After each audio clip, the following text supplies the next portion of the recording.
Hello students, in the previous video we have seen the DNA replication. Okay, in the previous video and the last video we have studied the DNA replication, and that is meant by semi-conservative DNA replication. Okay, the last video मध्ये आपण semi-conservative DNA replication हे पाहिलं होतं, जी cells मध्ये होत असतं DNA चं replication. Okay, तर आता हे जे सेमी कन्झर्वेटिव्ह डीएनए रेप्लिकेशन होत असतं, तर याचं कन्फर्मेशन कसं झालं, तर हे जे सेमी कन्झर्वेटिव्ह जे डीएनए रेप्लिकेशन पाहिलं आपण, तर हे सायंटिस्टनी प्रूफ कसं केलं. ओके, की हे जे डीएनए रेप्लिकेशन होते सेल्समध्ये ते कसं आहे, सेमी कन्झर्वेटिव्ह आहे. ओके, सेमी कन्झर्वेटिव्ह आहे म्हणजे काय, 50% जे आहे ते मदर डीएनए आहे आणि 50% जो आहे तो त्याचा कॉम्प्लिमेंटरी डीएनए आहे. ओके, तर त्यालाच काय म्हणतो आपण, सेमी कन्झर्वेटिव्ह. म्हणजे एक जो स्ट्रँड आहे तो मदर स्ट्रँड आहे आणि एक दुसरा जो स्ट्रँड आहे that is complementary to the mother strand, that is the daughter DNA. Okay, तर हे प्रूफ करण्यासाठी त्याच्यासाठी काय केलं की एक्सपेरिमेंटल कन्फर्मेशन झालं for semi conservative DNA replication. Okay, तर हे एक्सपेरिमेंटली हे कन्फर्म केलं गेलं की हे जे डीएनए रेप्लिकेशन आहे हे कसं आहे, सेमी कन्झर्वेटिव्ह आहे. ओके, तर हे सगळ्यात पहिले कोणी सांगितलं, that is the it is given by the Matthew Meselson Franklin Stahl in 1958. तर Matthew Meselson and Franklin Stahl in 1958 मध्ये हे जे एक्सपेरिमेंटल कन्फर्मेशन सांगितलं की डीएनएचं रेप्लिकेशन कसं होत असतं, सेमी कन्झर्वेटिव्ह होत असतं. तर त्यांनी काय यूज केलं, ती जी टेक्निक यूज केली त्याला म्हटलं जातं light and heavy isotopes of nitrogen. त्यांनी काय घेतले, लाईट आणि हेवी आयसोटोप्स घेतले नायट्रोजनचे, अँड काय घेतलं, equilibrium density gradient centrifugation technique. आणि टेक्निक कोणती घेतली, equilibrium density gradient centrifugation technique. आता ही जी टेक्निक आहे ती काय आहे, याच्यामध्ये काय आहे, कोणते कोणते शब्द आहेत, दॅट इज द इक्विलिब्रियम आहे, डेन्सिटी आहे, ग्रेडियंट आहे आणि सेंट्रिफ्युगेशन आहे. ओके, तर सगळ्यात पहिले आपण डेन्सिटी पाहू.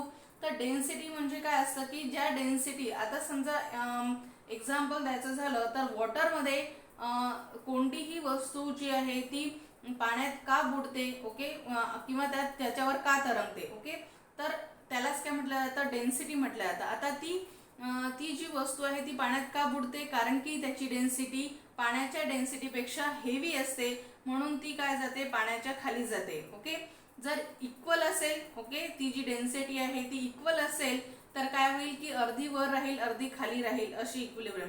आणि जर पाण्याच्या डेन्सिटीपेक्षा ती जी वस्तू आहे ती कमी असेल त्याची, तर ती काय राहील, पूर्णपणे वर तरंगेल. ओके, तर त्याला म्हणतो आपण डेन्सिटी. ओके, त्याच्यानंतर ग्रेडियंट अँड सेंट्रिफ्युगेशन. तर सेंट्रिफ्युगेशन टेक्निक तुम्हाला माहिती आहे की एक मशीन आहे सेंट्रिफ्युगेशनची, ज्याच्यात काय असतात, टेस्ट ट्यूब्स असतात, ते खूप हाय स्पीडवर गोल फिरवल्या जातात. त्यांच्यामुळे कोणता फोर्स तयार होतो, दॅट इज द सेंट्रिफ्युगेशन होतं. आणि ह्या सेंट्रिफ्युगेशनच्या ट्यूबमध्ये जे आपण मटेरियल टाकलेलं आहे ते काय होतं, कॉन्सन्ट्रेटेड होतं आणि त्यांचं सेंट्रिफ्युगेशन, त्याच टेक्निकला काय म्हटलं जातं, सेंट्रिफ्युगेशन टेक्निक म्हटलं जातं. ओके, तर मॅथ्यू मेल्सन आणि फ्रँकलिन स्टालनी ही जी टेक्निक आहे that is the equilibrium density gradient centrifugation technique, याचा वापर केला. आणि जे आयसोटोप्स आहेत, लाईट अँड हेवी आयसोटोप्स आहेत नायट्रोजनचे, याचा वापर करून त्यांनी काय सांगितलं की जे डीएनएचं रेप्लिकेशन आहे ते सेमी कन्झर्वेटिव्ह आहे. ओके, तर त्यांनी काय केलं, सगळ्यात पहिले तर कसं काय त्यांनी सांगितलं, तर त्यांनी सगळ्यात पहिले काय घेतला की एक इकोलाय घेतला. ओके, इकोलाय काय आहे, एक बॅक्टेरिया आहे, तुम्हाला सगळ्यांना माहिती आहे. तर हा जो बॅक्टेरिया आहे हा कल्चर केला medium having the containing N14. Okay, N14 म्हणजे काय आहे, तो जो मीडियम आहे तो कसा आहे, N14 आहे. तर N14 मीडियम मध्ये काय केलं, तो जो बॅक्टेरिया आहे तो कल्चर केला. ओके, आता तुम्हाला माहिती आहे की डीएनए मध्ये काय आहेत, जे नायट्रोजन बेसिस आहेत, कोणते आहेत nitrogen bases, that is the purines आणि पायरिमिडिन्स. ओके, तर यांच्यामध्ये काय आहेत, नायट्रोजन आहे. तर आता जर N14 यांच्यामध्ये जो कॉमनली जो डीएनए मध्ये जो नायट्रोजन असतो तो कसा असतो, जो नॅचरली मिळतो तो N14 चा असतो. ओके, त्याला म्हणतो आपण light isotope. Okay, it is called as a light isotopes of nitrogen, जो N14 आहे. ओके, तर हा जो N14 आहे तो कल्चर केला, त्याला लाईट नायट्रोजन म्हटलं जातं. अशा याच्यामध्ये यूज केलं by using 6 moles of caesium chloride. Okay, CsCl2 घेऊन अशा याच्यात त्यांनी काय केलं, तो काय केला, कल्चर केला. ओके, आणि त्यांचं जे पोझिशन आहे, ओके, आता पोझिशन सेंट्रिफ्युगेशन केलं त्याचं, आणि त्याची जी पोझिशन आहे ती त्यांनी तपासली. ओके, तर त्यांचा जो बँड आहे तो त्यांनी रेकॉर्ड केला. ओके, आता N14 काय आहे, लाईट असल्यामुळे N15च्या वर असेल. जसं की मी पाण्याचं एक्झाम्पल दिलं की जे भारी असेल वस्तू, ज्याची डेन्सिटी हाय जास्त असेल, ती काय असेल, तो खाली जाईल. आता त्यांनी इथे पाण्याच्या ऐवजी कोणतं सोल्युशन यूज केलेलं आहे, जसं मी पाण्याचं एक्झाम्पल दिलं होतं, इथे कोणतं घेतलेलं आहे, that is the caesium chloride, CsCl2 घेतलं. Okay, that is the CS 6 moles किती घेतलं त्यांनी, दॅट इज द CsCl2 घेतलं. ओके, या सोल्युशन मध्ये त्यांनी काय घेतलेलं आहे की पाण्याच्या ऐवजी, जसं मी एक्झाम्पल तुम्हाला पाण्याचं सांगितलं, त्याच्याऐवजी त्यांनी कोणतं घेतलं solution, that is the caesium chloride घेतलं, 6 मोल्स. ओके, किती घेतले, 6 मोल्स ऑफ CsCl2 घेतले.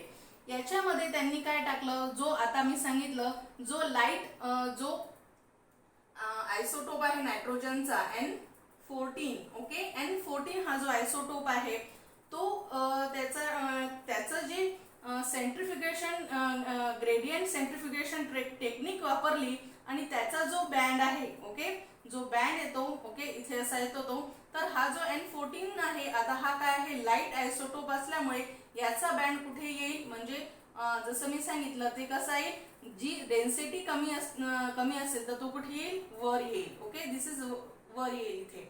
ओके, तर हा जो राहील, हा काय राहील, N14 हा काय राहील, बँड राहील. आलं लक्षात.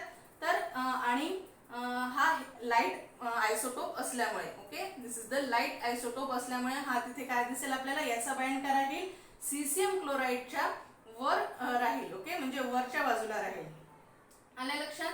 आता त्यांनी काय केलं की दुसऱ्यांदा काय केलं की हा जो N14 मध्ये कल्चर केलेला इकोलाय आहे, ओके, N14 मध्ये कल्चर केलेला इकोलाय आहे, त्याला कोणत्या मीडियम मध्ये टाकलं, दॅट इज द N15.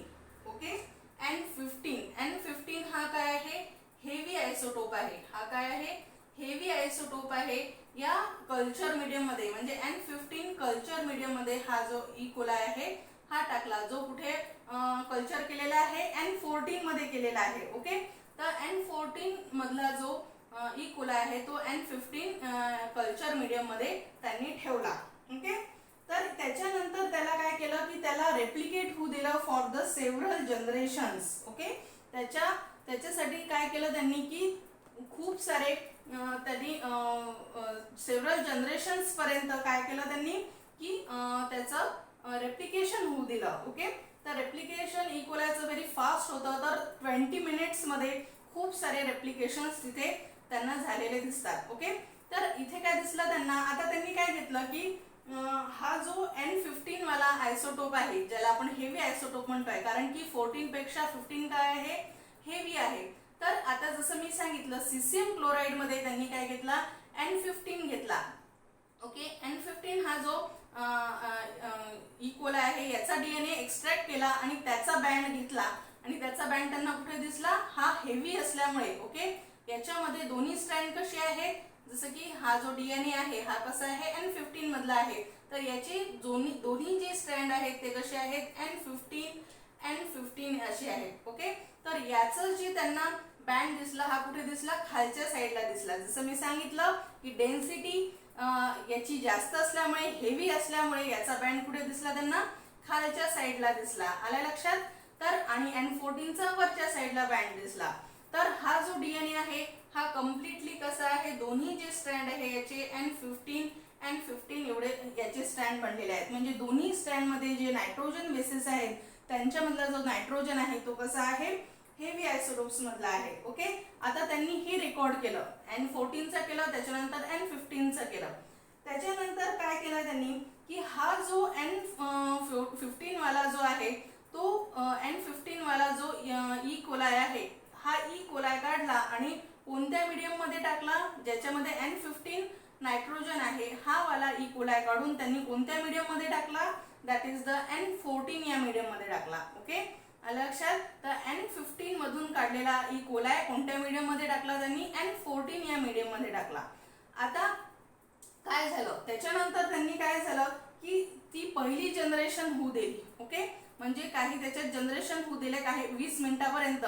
तर त्यांना काय दिसलं, आता इथे काय होईल की रेप्लिकेशन होईल. ओके, हे जनरेशन 1 होईल. तर इथे आता याच्यामध्ये काय आहे, मीडियम कोणता आहे, N14 मीडियम आहे. ओके, तर N14 मीडियम असल्यामुळे आता रेप्लिकेशन जसं की आपण स्टडी केलेला आहे सेमी कन्झर्वेटिव्ह मध्ये, तर एक जो असतो तो कसा असतो, मदर येथे पासून आलेला असतो. ओके, तर आता हा जो आहे हा कुठचा आहे, हा N15 मधला हा डीएनए आहे. ओके, हा इथला डीएनए आहे.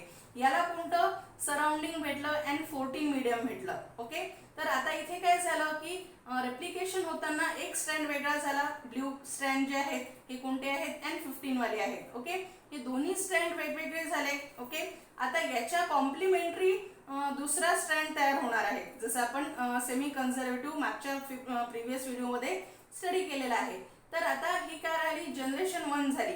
तर आता इथे जे सराउंडिंग आहे हे सराउंडिंग कशाचं आहे, या डीएनए ला, that is the N14. Okay, मग N14 सराउंडिंग असल्यामुळे हे जे कॉम्प्लिमेंटरी जो स्ट्रँड आहे यांच्यामध्ये कोणता नायट्रोजन तिथे दिसेल आपल्याला, हा जो ब्लॅक आहे हा काय आहे, N14 आहे. तर हे जे स्ट्रँड आहे या स्ट्रँड मध्ये जो complementary strand new daughter strand जे तयार झाले ते त्यांच्यामध्ये नायट्रोजन कोणतं दिसलं आपल्याला, दॅट इज द N14 दिसलं. ओके, तर हे कन्फर्म कसं झालं त्यांना, तर याच्यामधले त्यांनी काय केलं की हे जनरेशन 1 मध्ये म्हणजे 20 मिनिट्स मध्ये हे त्यांनी पाहिलं की जनरेशन 1 झालेली आहे. या इक्वलाय मधला त्यांनी डीएनए एक्स्ट्रॅक्ट केला आणि त्यांचं सेंट्रिफ्युगेशन केलं. ओके, आणि त्याच्यानंतर त्यांनी बँड काढला. तर बँड काढल्यानंतर त्यांनी त्यांचा जो बँड आहे, आता सगळ्यात खाली काय कोणता दिसतो आपल्याला band, that is the N15 आणि इकडे सगळ्यात वर दिसतो N14. पण त्यांना जो बँड मिळाला जनरेशन 1 नंतर तो बँड कुठे मिळाला, नाही N14 च्या वर आणि नाही खाली, दॅट इज द N15.